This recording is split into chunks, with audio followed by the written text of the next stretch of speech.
Good morning friends, welcome back to my channel. नोंथांमोनखौहाय बयखौबो आंनि चेनेलावहाय गोसो गोथारैहाय बरायनानै लाग्रोलायबाय। आसा खालामो नोंथांमोना बयबो मोजाङैनो दङ होननानै आंबो मोजाङैनो दङ।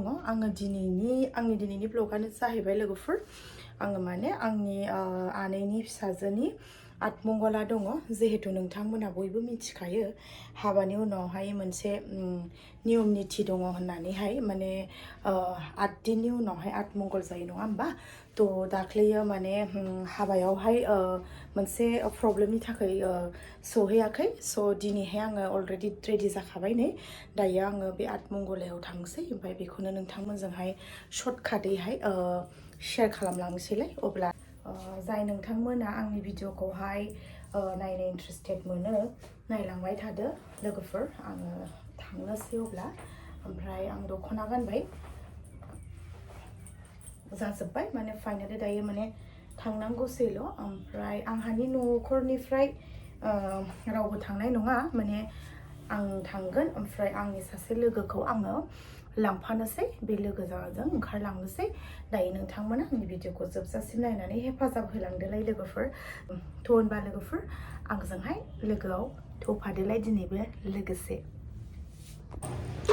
दायो नै माने जाय थांफागोन देलायगासिनो बिथांमोना जाबावाखै दाबो, नै बिथाङाबो रेडि जागासिनो। ओमफ्राय सासे सिस्टारा आंनि सिस्टारा नोंथांमोना नुखाबाय थाखायो आंनि ब्लगावहाय। ओमफ्राय जों साथामजों थांगोन आरो मिन्थियामोन बे सिस्टारा थांगोन होननानै। दासो कइन्सिडेन्स माने आंबो थांगोन होनबाय। ओमफ्राय अचानक दायो जों साथामजों फाइनालि रौना हासिगोन आरोखि। जोंना मेडामा दाबो देलायखाङाखै नै, एसे नांबावगौ। देलायबाय था आंहाथ' देलायनायाव गैखाथारा एकदम। नोंना देलायाबो मोजांखायो नुगोन। आंहाथ' नै सिम्पोल दख'नायाबो गोसोमसो गानबाय। लकेल दख'ना माबायदि नुदों लोगोफोर सिम्पोल।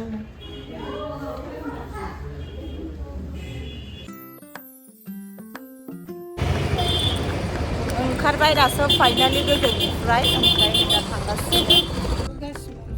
जालांगोन सारौ मोजांसो नुदों।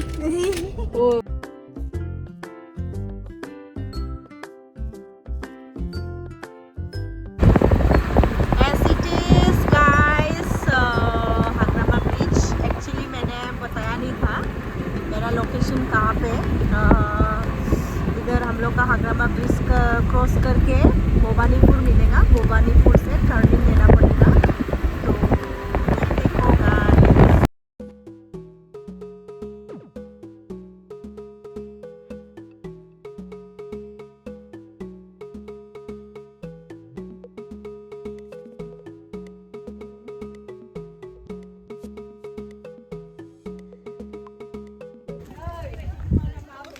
फाइनालि नै बेनो।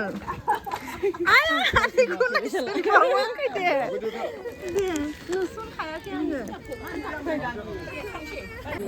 फैनानै नै सायानो लोंखांजोबलायलायबाय।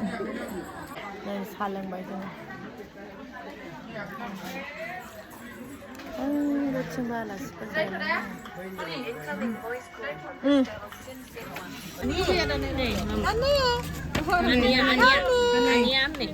नायखाया दे बियो गेलेबायसो। औ ओंखाम जानोसै जोङो। ओंखाम जानोसै दा मेडाम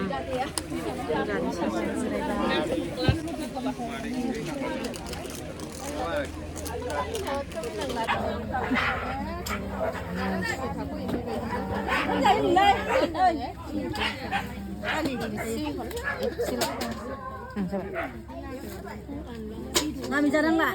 Dali nggak?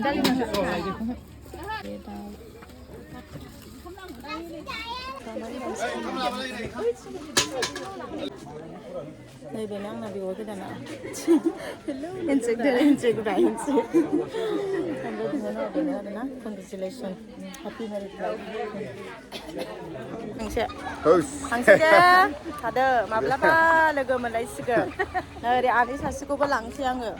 केमेरायावहाय थाथोंसै आनैयाबो भिडिअ थाबाय थाथोंसै आंनियाव थादो आनै थादो नुलायफेराखैमोन ना थादो दे थादो आदै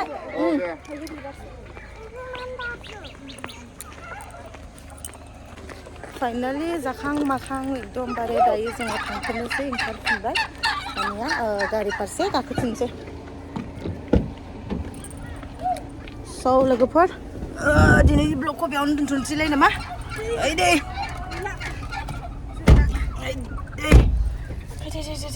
हायथायबाय थायोब्रा फाइनालि बेयावनो दोनथ'नोसै नामा लोगोफोर दिनैनि ब्लगखौहाय जाखां लोंखां थांफिननो ओंखारबाय बाय बाय थिंखि बाय बाय होनहरदो बाय आब' बाय बाय बाय बाय जि गोथाव आंथ' जि जादों गावसोरा जायाखैनो आंथ' जि जाद्लाबायखायो आबैलाय आं जानो गोथाव मोनदोंमोन अनलाखौ आं जाया जानायखौ आं बिराद गोथाव मोनखायो जा बुरजा मोजां जाखादों आं हाबानि बान्दा कफि लाब्रा ओरैबायदि मोजां मोनो ओरैबायदि जानो मोजां मोनो बाय बाय